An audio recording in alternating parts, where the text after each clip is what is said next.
selamat malam. Sebelumnya, perkenalkan nama saya Adi Widya Tresya Alfa, presensi 1. Nama saya Nurma Dila Salasa, presensi 24. Di sini, di dalam video ini kita akan sedikit ngejelasin apa sih motivasi Indonesia melakukan perlawanan sama negara-negara yang udah ke Indonesia, terus melakukan penjajahan, terus akhirnya gimana kok Indonesia akhirnya memutuskan buat melakukan perlawanan, mau bebas dan semua itu. Selamat menyaksikan. Cekidot. Indonesia merdeka!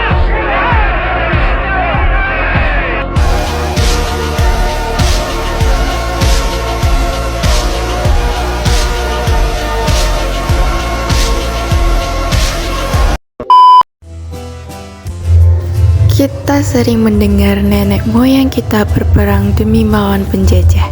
Namun, apa sih alasan mereka sampai melakukan hal segitunya?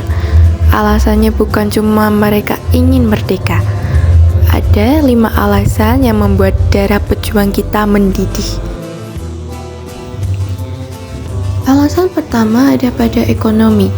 Bayangkan saja kita menanam cengkeh, namun kita juga harus menjual cengkeh-cengkeh tersebut dengan harga yang murah kepada VOC.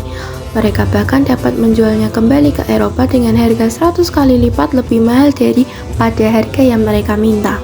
Menguntungkan bagi mereka, namun bagi kita miskin. Puncak dari segala puncak terjadi pada tahun 1830. Rakyat dipaksa untuk menanam kopi, tebu, dan nila.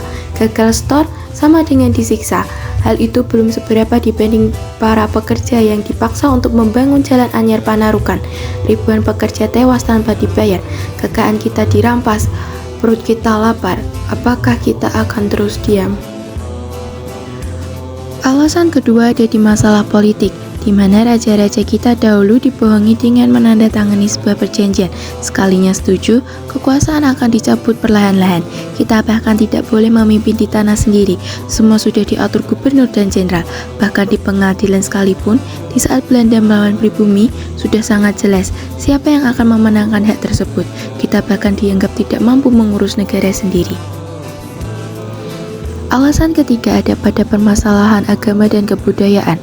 Bermula ketika para penjajah datang dengan membawa agama dan budaya mereka. Tradisi kita bahkan dibilang primitif oleh para penjajah. Banyak kerajaan Islam di Indonesia seperti Kerajaan Aceh, Demak, dan Goa angkat senjata karena merasa akidahnya terancam. Ini bukan sekedar tanah, namun soal jati diri bangsa. Keempat, ini yang paling nyakitin. Kita dirasisin di rumah sendiri. Zaman Belanda ada kasta. Orang Eropa paling atas, orang Cina Arab di tengah, terus kita pribumi dikasih label inlander, yang artinya orang pedalaman. Kasarnya kita dianggap kampungan. Akibatnya, sekolah bagus cuma buat anak Belanda. Kita mentok SD. Mau nongkrong di taman atau restoran elit, ada papan gede tulisannya dilarang untuk inlander. Kerja bareng orang Belanda, gajinya beda bumi langit. Kebayang gak sih, kamu hidup di tanah lahir kamu, tapi diperlakukan kayak tamu yang gak diundang. Nah, yang kelima ini kuncinya. Awal 1900-an, udah mulai banyak orang Indonesia yang bisa sekolah. Mereka mikir, loh kok gini terus? Daerah Jawa perang sendiri, Sumatera sendiri, Sulawesi sendiri, pantas aja nggak menang-menang lawan Belanda. Dari situ muncul organisasi kayak Budi Utomo 1908, Sarekat Islam. Isinya anak muda yang udah melek. Mereka ngajak, udah deh jangan sendiri-sendiri. Puncaknya Sumpah Pemuda 1928. Isinya simple, kita ini satu nusa, satu bangsa, satu bahasa, Indonesia. Sejak saat itu, lawannya jadi jelas. Bukan lagi cuma karena sakit hati, tapi karena punya cita-cita bareng, punya negara sendiri, nggak dijajah lagi. Jadi kenapa kita melawan?